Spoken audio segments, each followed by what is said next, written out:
अच्छा आकिब भाई, मेरा सवाल यह है कि फॉर्मर क्रिकेटर हैं शाहिद अफरीदी, उन्होंने स्टेटमेंट दिया है। शाहिद अफरीदी ने आपके मतलब स्टेटमेंट दिया कि आप सोशल मीडिया से बहुत ज़्यादा डरते हैं, और वर्ल्ड कप के अंदर जो आपने टीम सेलेक्ट की वो सोशल मीडिया पर खौफ की वजह से आपने कुछ लड़के ऐसे शामिल किए कि आप पर तनकीद ना हो। बाबर आजम की एग्जाम्पल मेरा ख्याल है वो देना चाह रहे थे।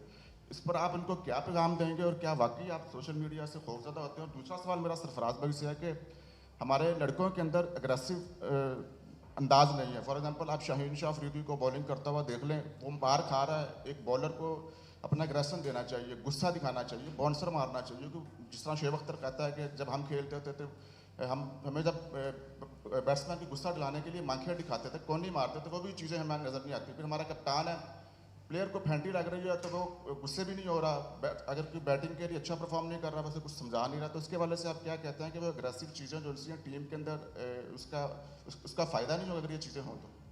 देखिए, आपका जो सवाल है ना वो आपका नहीं है।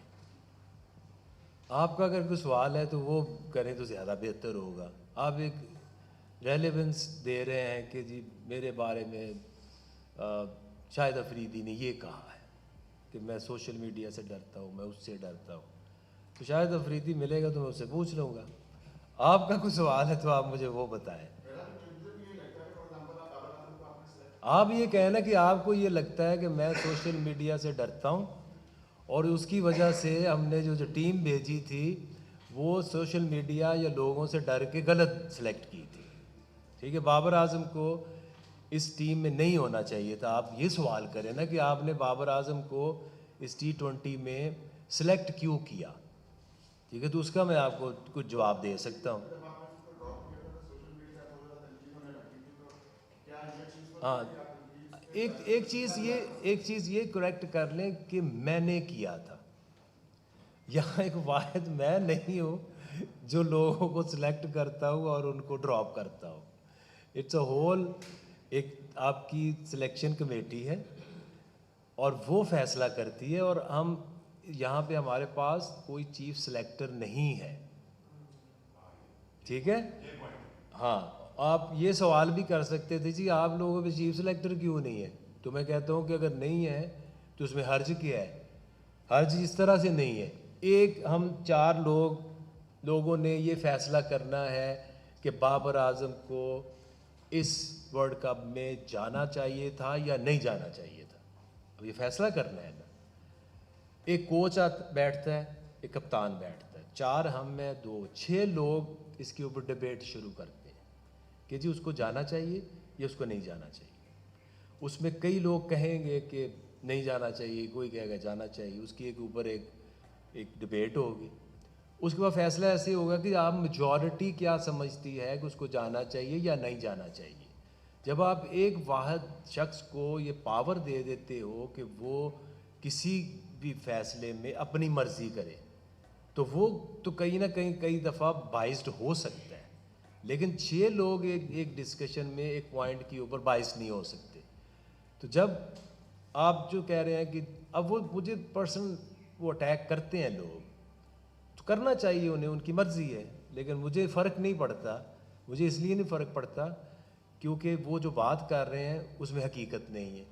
ना तो मैं अकेला किसी को सिलेक्ट कर सकता हूँ और ना ही मैं अकेला किसी को टीम से निकाल सकता हूँ। तो अगर भाई जो बात आपने की है वहाँ पे 3 टीम की डेडलॉक आ जाए, तो कंडीशन ऐसी आ जाए कि सिलेक्शन कमेटी और टीम मैनेजमेंट के दरमियान इक्वालिटी पे एक डेडलॉक आ जाए, तो फिर आपको नहीं लगता कि जो चीफ सेलेक्टर होता है या कोई ऐसी पोजीशन, ऐसा बंदा जो फैसला किसी साइड पे कर सके, बजाय इसलिए कि बाद में इक्वालिटी की वजह से कोई फैसला हो और दोनों ही ओन ना करें। ये तब आता है जब आपने एक डेडलॉक क्रिएट करना हो।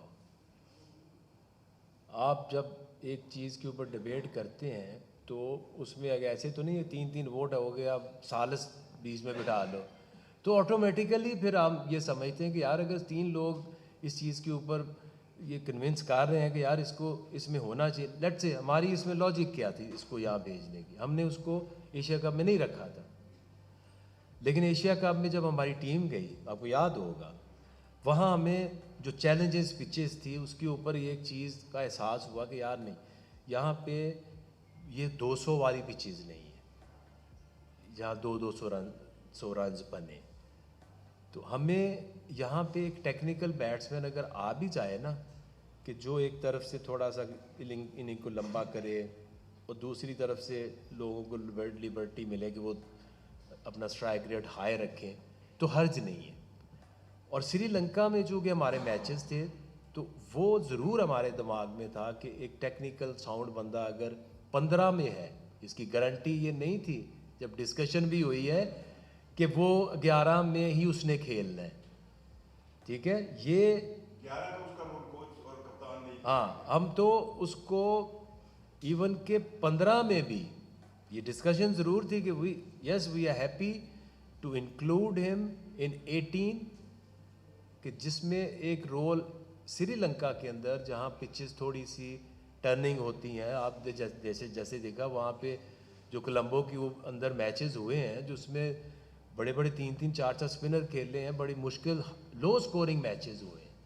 तो जब आपके पास एक ऑप्शन है 15 के अंदर, तो उसको आपकी मर्ज़ी है कोच की और कैप्टन की कि कहाँ यूज़ करना है और कहाँ यूज़ नहीं करना। अब ये नहीं है कि वो बाबर आजम 15 की स्क्वाड में आ गया तो उसने हर मैच जो है वो खेलना ही खेलना है।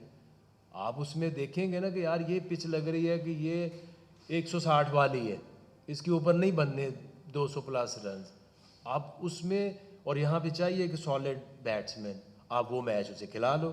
जहाँ आपको लगता है कि इस मैच में पिच अच्छा है, 200 रन बनने हैं या हमें चाहिए अपना स्ट्राइक रेट बेहतर बनाने के लिए, तो उसमें आपके पास फ़कर बैठे हुए हैं, बाकी प्लेयर्स आप उनको खिला लो। तो ये कोई ऐसी बात नहीं है कि बाबर आजम अगर 15 में चले गए तो पाकिस्तानी टीम जो है ना वर्ल्ड कप इस वजह से हार गई है, ये रीज़न नहीं है। अच्छा।